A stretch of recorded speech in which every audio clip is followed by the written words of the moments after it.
ஆயத்தம் செய்கின்ற நாட்களாக இந்த அற்புத நாட்கள் திருச்சபையிலே பணிக்கப்பட்டிருக்கிறது. ஒருவேளை இந்த அற்புத நாட்களில் முதல் ஞாயிற்றுக்கிழமையிலே இயேசு கிறிஸ்துவினுடைய வருகைக்காக திருச்சபை மக்கள் தங்களை ஆயத்தம் செய்வதற்காக இந்த நாட்கள் கொடுக்கப்படுகிறது.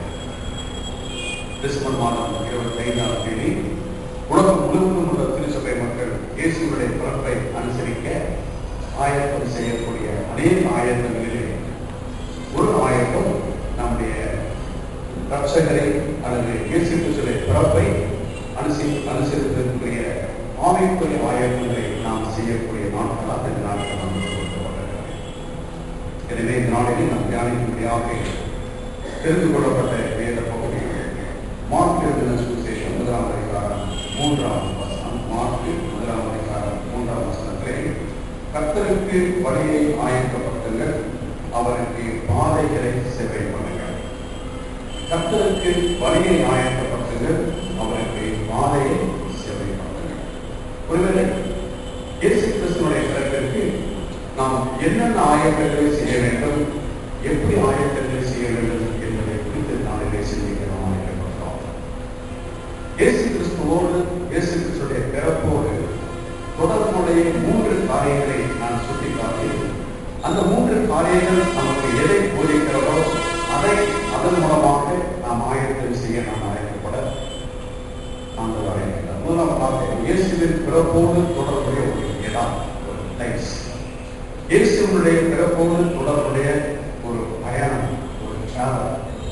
இயேசு கிறிஸ்துவோடு தொடர்புடைய ஒரு காரியங்கள், ஒரு ஆஃபர். இந்த 3 காரியங்களையும் நாம் சிந்தித்து இயேசுவின் பிறப்போடு தொடர்புடைய ஒரு இடம் நமக்கு எதை போதிக்கிறது, இயேசுவின் பிறப்போடு தொடர்புடைய ஒரு பயணம் நமக்கு எதை போதிக்கிறது, இயேசுவின் பிறப்போடு தொடர்புடைய ஒரு காணிக்கை நமக்கு எதை போதிக்கிறது என்பதை சிந்தித்து அந்த போதனையின் அடிப்படையிலே இந்த அற்புத நாட்களுக்காக திருச்சபையாக நாம் ஆயத்தமாக நாம் அழைக்கப்படுகிறோம். முதலாவதாக இயேசுவின் பிறப்போடு தொடர்புடைய ஒரு இடம் எதை போதிக்கிறது என்றால் அந்த இடம் மாற்றக்கூடிய சத்திரத்திலே அவர் இடம் இல்லாத அப்படின்னால் பிள்ளையை துணைகளில் சுற்றி முன்னணியிலே கிளம்பினார்கள்.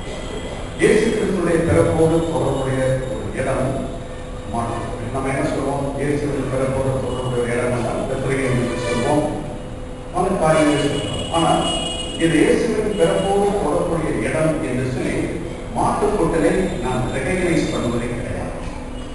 மாட்டுக்கொட்டு தான் இயேசு கிறிஸ்துவோடு தொடர்புடைய இடங்களில் ஒன்று. அதை நாம் நினைத்து பார்ப்பது அரிதான அப்படியானால் அவருடைய பிறப்போடு தொடர்புடைய இந்த இடமாகிய மாட்டுக்கொட்டில் நமக்கு எதை போதிக்கிறது, புல்லனை நமக்கு எதை போதிக்கிறது? பொதுவாக மாட்டுக்கொட்டில் எங்க இருக்கு? வீட்டுடைய பின்புறங்கள். அந்த வீடுகளிலே கிராமங்களிலே மாட்டுக்கொட்டில் பின்புறங்கள். அது நாற்றம் நிறைந்த இடமாக இருக்கும், தள்ளப்பட்ட இடமாக இருக்கும். வீட்டிலிருந்து தூரமான இடத்திலே மாட்டுக்கொட்டில் வைத்திருப்பார்கள், வெறுக்கப்பட்ட இடமாக இருக்கும். ஆனால் கிறிஸ்துமஸ் சமயத்தில் இந்த மேஜர்சி வைக்கிறோமே புல்லனை காட்சி. இந்த புல்லனை காட்சியில வைக்கக்கூடிய அந்த மாட்டுக்கொட்டிலை எங்க வைக்கிறோம்? வீட்டுடைய முகப்பில் வைக்கிறோம்.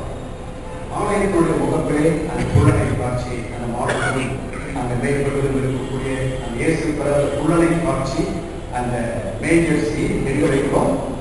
வீட்டின் முகப்பிலே, அலங்கரிக்கப்பட்ட இடத்திலே, ஆலயத்தினுடைய முகப்பிலே, ஒரு நகரத்தின் முக்கிய இடங்களிலே, வெளிநாடுகளிலே பார்ப்போமா ஷாப்பிங் காம்ப்ளெக்ஸ், பஸ், ட்ரெயின் போன்ற இடங்களிலே இந்த புல்லனை காட்சிகள் இருக்கிறது.